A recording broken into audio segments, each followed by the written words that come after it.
You wake up one morning, and the world no longer makes sense. The job feels meaningless. The news sounds like noise. The people around you talk, but none of it seems real. You stand in the mirror and ask yourself a question you don't say out loud. What's the point of all this? And in that moment, you are not weak. You are not broken. You are not depressed. You are awake. This is what Albert Camus called the absurd, the collision between your hunger for meaning and a universe that offers none. It is not a flaw in the system. It is the system. You ask why, and the world shrugs. You plead for purpose, and the silence stretches on. And at first, this realization can shatter you. It can feel like drowning in a sea with no shore. But if you stay there, if you do not run back to distractions, if you do not numb yourself with belief systems and false certainties, something else begins to emerge. A freedom, a clarity, a rebellion so pure it burns away every lie you were told about what life is supposed to be. That is the gift of the absurd. It is not despair. It is liberation. Camus wrote that there is only one truly serious philosophical problem: suicide. Whether or not life is worth living once you realize it has no objective meaning. But his answer was not retreat. His answer was defiance. To stare into the abyss and choose to live anyway. To live not because life offers meaning, but because you choose to give it your own. That is what separates the awakened from the asleep. Most people spend their entire lives chasing a mirage, some promise of purpose that will finally justify their suffering. Religion, success, love, legacy. But what happens when none of it satisfies? What happens when you reach the peak and still feel hollow? Most turn away. They blame themselves. They start over. New job, new partner, new belief. But the awakened mind does not turn away. It looks deeper. It realizes the emptiness is not a defect. It is the starting point. The absurd is the truth. And truth, once seen, cannot be unseen. Camus knew that the search for meaning is not the problem. The problem is the expectation that meaning will be handed to you, that the universe will explain itself, that there will be a reward for your efforts. But the universe is indifferent.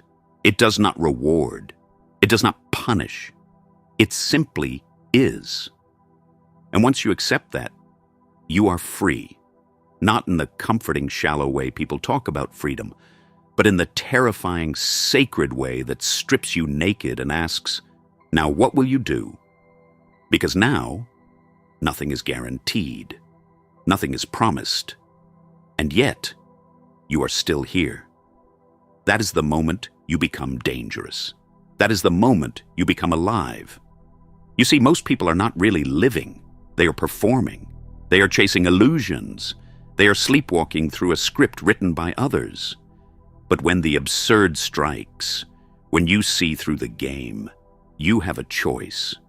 You can lie to yourself. You can pretend. Or you can rebel.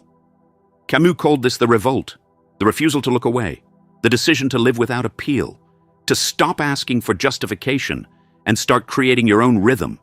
That is the freedom no one can give you and no one can take away. The freedom that comes from not needing life to make sense in order to fully engage with it, to dance with it, to suffer and to laugh and to build and to destroy, not because it matters in some cosmic scoreboard, but because you are here, and that is enough. The absurd man, Camus writes, is not the one who despairs. He is the one who continues, who picks up the rock and pushes it again, knowing it will fall, who writes the book that may never be read, who loves even though all love ends, who chooses to participate in the beautiful tragedy of existence with eyes wide open. That is rebellion. That is power. Because when you no longer need life to obey your expectations, you become untouchable. You cannot be disillusioned because you have no illusions left. You cannot be disappointed because you are no longer bargaining. You are creating. You are sculpting the moment itself. And in that moment, you are free.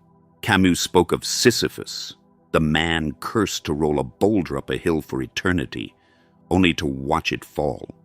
A punishment, yes. But Camus imagines Sisyphus smiling, not because he is delusional, but because he has accepted the absurd. He has stopped wishing for things to be different. And in that acceptance, he is liberated. He becomes the master of his fate, not by changing it, but by owning it, by saying, "This is my rock, this is my hill, and I will push it anyway." That is what most never understand. The absurd is not the end of meaning. It is the beginning of freedom. Because once you let go of needing life to be fair, needing it to be coherent, needing it to give you something in return, you are no longer bound. You can live fully, breathe deeply, love fiercely, not because it leads somewhere, but because it is now. This moment, this breath, this heartbeat. You stop living like a hostage. You stop living like you're waiting for something. You begin. And in beginning, you transcend. You do not rise above the absurd. You dive into it. You merge with it. You let it strip away the false promises and leave you standing in the rawness of being. And there, in that rawness, you discover joy. Not the joy of having, the joy of being, the joy of absurdity itself. The absurd man is not nihilistic. He is not apathetic. He is engaged, fiercely so. Because when you realize life owes you nothing, you begin to give everything. You begin to write not for fame, but for expression. To speak not for applause, but for truth. To love not to possess, but to illuminate. You act without need for reward. You build without need for permanence. You live without fear of death, because death too is absurd. And if death is absurd, then why not dance while you burn? This is the radical beauty of Camus. He does not offer comfort. He offers confrontation. He does not tell you it will be okay. He tells you to rise anyway, to wake up and see the chaos, and then choose. Choose to smile. Choose to create. Choose to live as an act of rebellion against the void. That is what it means to be free. That is what it means to be human. We are meaning-making creatures, trapped in a meaningless world. And our liberation begins not when we find meaning, but when we stop demanding it. When we begin to live as if our breath is enough. As if this day, this sky, this cup of coffee, this conversation is the whole point. Because maybe it is. Maybe the absurd is not a curse. Maybe it is a doorway, a threshold, a baptism by fire. Because what is more powerful than a person who knows life is absurd and still chooses to love, still chooses to give, still chooses to try? That person cannot be broken, because they are already broken, and they have made peace with it. The person cannot be manipulated, because they have stopped bargaining. They cannot be bribed with promises of heaven or threats of hell, because they have already walked through both and come out laughing. This is not cynicism.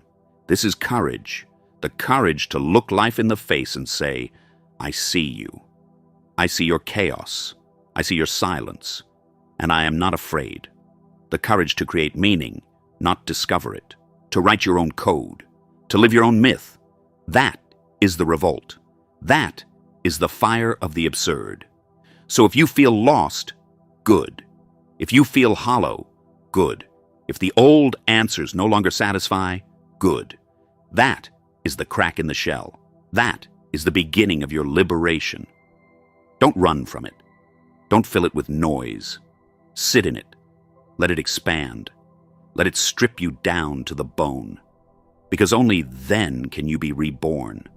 Not as a believer in someone else's story, but as the author of your own. And maybe your story won't matter. Maybe no one will read it. Maybe the world won't notice. That's not the point. The point is that you wrote it, that you lived it, that you dared to exist fully in a world that gave you nothing, that you created light in a world that promised only darkness, that you smiled at the void, and the void had nothing left to say. This is why the absurd is not despair. It is clarity. It is the tearing down of illusion so that something real can finally emerge. Not hope, not salvation, but presence. And from presence, everything becomes sacred, even the mundane, even the pointless, especially the pointless, because now you are no longer trying to reach some final destination. You are dancing in the storm. You are moving with the chaos. You are building sand castles that will wash away with the tide, and loving them anyway. Camus does not want you to find peace in order. He wants you to find peace in disorder, in uncertainty, in wildness, in rebellion. He wants you to stop searching for the meaning of life and start living a life that is meaningful to you. And that is something no philosophy, no system can give you. It is something you carve from the stone of your own absurdity, with your own hands, with your own breath, with your own fire. So when the silence grows too loud, when the questions return with no answers, when the weight of not knowing becomes too heavy, remember this: you are not alone. You are not lost. You are in the company of every soul who ever looked at life and said, I will make something beautiful anyway. You are not crazy. You are conscious. And that is your power. There is no map, no meaning, no promise. But there is the absurd.